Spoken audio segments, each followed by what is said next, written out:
जय जगन्नाथ बंधुगण मु आज आपण को स्वप्न रे पद्म फूल देखिले कि शुभफल मान मिली थाए ता आलोचना करने को जाउछि।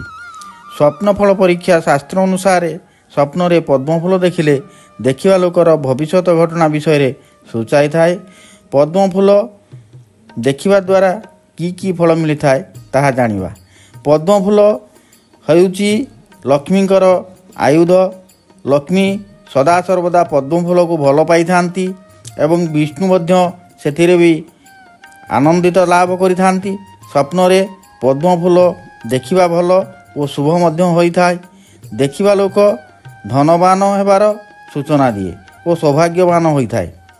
रही जाइथिबा काम बा अटकी जाइथिबा कार्य फेरी नथिबा धन मध्य फेरी आसे। रोगी देखिले रोगमुक्त मध्य होई थाए। जेकोसी विपद आपदरे लोक पड़िथिबा व्यक्ति जदि स्वप्न रे पद्म फूल देखि थांती ताले से माने बहुत शुभ फल मिली थांती एवं शत्रु दमन मध्य होई थाए। एही शुभ फल मान मिली थाए।